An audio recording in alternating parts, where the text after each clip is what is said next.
Friends, आज का topic है संप्रेषण यानी कम्युनिकेशन। या साइकोलॉजी का इम्पोर्टेंट टॉपिक तो है ही है।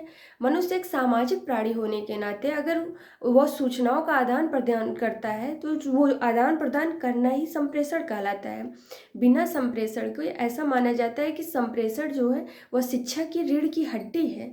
बिना संप्रेषण के ना तो अधिगम यानी ना तो सीखने का काम होगा और ही ना ही शिक्षण होगा। यानी जब आदान प्रदान जो एक कम्युनिकेट है वही नहीं हो पाएगा तो अधिगम सीखने की प्रक्रिया कहाँ से होगी। संप्रेषण के बारे में जाने तो संप्रेषण दो शब्द से मिलकर बना है। समधन प्रेषण यानी समान रूप से भेजना, या कम्युनिकेशन यानी अंग्रेजी का हिंदी रूपांतरण है संप्रेषण, और यह लैटिन भाषा के कम्युनिस्ट से बना है जिसका अर्थ है कि सामान्य बनाना यानी टू मेक कॉमन। और ऐसे ही पूछ लिया जाता है कि संप्रेषण लैटिन भाषा के किस शब्द से बना है तो वह है कम्युनिस्ट, और जिसका अर्थ होता है टू मेक कॉमन यानी सामान्य बनाना। यानी सामान्य बनाना अर्थात संप्रेषण का अर्थ ही है परस्पर सूचनाओं तथा विचारों का आदान प्रदान करना। संप्रेषण का संकुचित अर्थ देखें तो इसका संकुचित अर्थ है कि दो या दो से अधिक व्यक्तियों के बीच विचारों, संदेशों, सूचनाओं का आदान प्रदान करना है, चाहे वह व्यक्ति इन सूचनाओं को समझे या नहीं तथा विश्वास करे या न करे। लेकिन आज वर्तमान में इस अर्थ को नहीं स्वीकारा गया है। तो जो इसका संकुचित अर्थ है, इसके व्यापक अर्थ की बात करें तो इसका व्यापक अर्थ है कि दो या दो से अधिक व्यक्तियों के बीच संदेशों, सूचनाओं एवं तथ्यों को समझा जा सके, विश्वास किया जा सके यानी उसका विश्वास भी किया जा सके।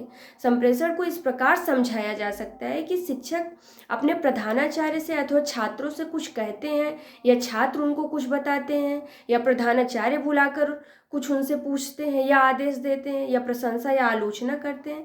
तो इसका तात्पर्य यही है कि संप्रेषण की प्रक्रिया चल रही है, यानी विश्वास भी हो और समझ भी हो, तब जाकर संप्रेषण को मान्य माना गया है।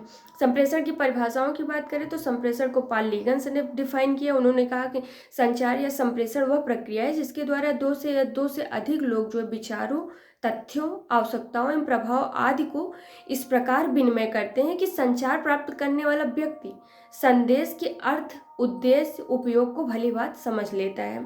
तो संप्रेषण को अनेक मनोवैज्ञानिकों द्वारा डिफाइन किया गया है। डॉक्टर कुलश्रेष्ठ भी डिफाइन करते हुए कहते हैं कि संप्रेषण जो है एक गत्यात्मक, उद्देश्यपूर्ण और दुर्ध्रुवीय प्रक्रिया है, क्योंकि इसमें दो लोगों का होना आवश्यक होता है।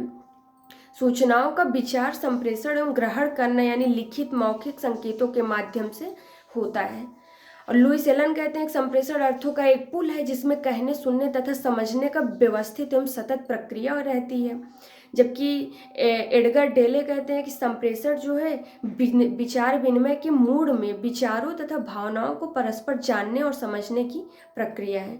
संप्रेषण के उद्देश्य भी हैं। क्या उद्देश्य है? संप्रेषण का उद्देश्य यही है कि बालकों में स्वाभाविक जो है शुद्ध एवं प्रवाहपूर्ण, प्रभावोत्पादक ढंग से वार्तालाप करने की योग्यता विकसित करता है, क्रमिक एवं निरंतर बोले जाने की क्षमता पैदा करता है, मधुर एवं रोचक भाषण देने की शक्ति विकसित करता है, छात्रों में जो संकोच है, झिझक है या आत्महीनता की भावना यह भी दूर करने का एक माध्यम है। संप्रेषण के सिद्धांत की बात करें तो इसके कुछ जो है सिद्धांत हम बात कर लेते हैं। योग्यता का सिद्धांत, सहभागिता का सिद्धांत, उचित सामग्री का सिद्धांत, और इसमें ये इसके कुछ सिद्धांत हैं। योग्यता का सिद्धांत, सहभागिता का सिद्धांत, उचित सामग्री का सिद्धांत और संप्रेषण माध्यम का सिद्धांत, पृष्ठपोषण का सिद्धांत, सहायक एवं बाधक तत्वों का सिद्धांत। इसमें सबसे महत्वपूर्ण है संप्रेषण की प्रक्रिया। इससे बहुत क्वेश्चन पूछे जाते हैं कि प्रोसेस ऑफ कम्युनिकेशन, यानी इसमें 5 ऐसे तत्व होते हैं जिनको समझना आवश्यक है।